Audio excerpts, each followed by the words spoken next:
For my mini lesson, I chose to focus on semicolons, which is something that I actually didn't know that much about and kind of was afraid of, like most people, just because of the lack of understanding I had with them. And even with this in the lesson plan, it says, if you must use a semicolon, use it well, which gives a sense that one should generally stay away from using a semicolon. However, this is not the case. When used correctly, they add greater clarity to a sentence and can spice up one's writing style. So when are semicolons used? Semicolons are used to connect two independent clauses together or further separate a list that is full of commas. These two independent clauses can stand alone as complete sentences or can be combined through the use of a semicolon. For example, my great-grandma is ancient. She is turning 103 years old this year. These are two separate ideas and can be separate sentences as well, or they can be combined by using a semicolon. My great-grandma is ancient, semicolon. She's turning 103 years old this year. Both of these are correct, either using them as complete separate sentences or connecting them to a semicolon. The semicolon adds an advantage though because it connects these two ideas together more and it can lengthen sentences, adding to a writing style. So not all sentences are short and choppy. A common use of semicolons is with a coordinating conjunction. So incorrect way is to use commas, and the correct way is to use semicolons. So my friend's grandma passed away, luckily. My grandma is alive. This sentence can be a little confusing with the commas surrounding luckily. This can mean my friend's grandma passed away luckily, which is a horrible thing to say, and one that we should just never say at all, or it could mean my friend's grandma passed away. Luckily, my grandma is still alive. It's very vague, just using commas. The correct style is to use a semicolon so the idea is precise. My friend's grandma passed away, semicolon. Luckily, my grandma is still alive.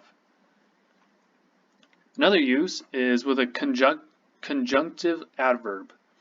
My great-grandma is ancient. However, she thinks she's still young. So the idea here is a lot of people use commas around however, nevertheless, these kind of conjunctive adverbs, whereas the proper way is to use semicolons. My great-grandma is ancient, semicolon. However, she thinks she's still young. Another way is using a semicolon before IE, or in other words, or EG, which is for example. The incorrect way is my great-grandma is ancient. In other words, she's really old. The proper way is with a semicolon to connect these two ideas together and show how they really connect. The last case is using a semicolon to separate listed items that contain commas. Throughout the years, my great-grandma has lived in Tremonton, Utah, Provo, Utah, Phoenix, Arizona, Tucson, Arizona, McAllen, Texas, Cerrito, Arizona, and Green Valley, Arizona. Just as a list on themselves, it could be really confusing. We could think these are all states, we could think they're all cities, we could think these are all different places, but that we think of them as equal.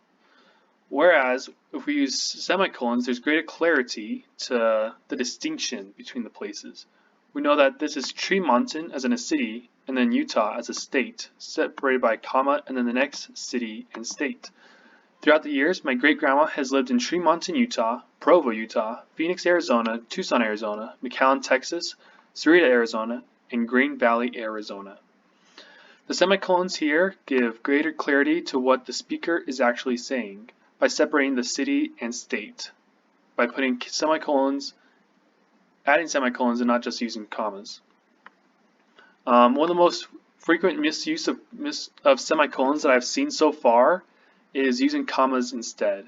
I think that just comes from a lack of understanding of how semicolons work and people wanting to insert commas to where they think a breath should be or where they feel like there should be a pause. So I think the greatest way to fix the misuse of semicolons in the world today is to further educate. And this is one step towards that action.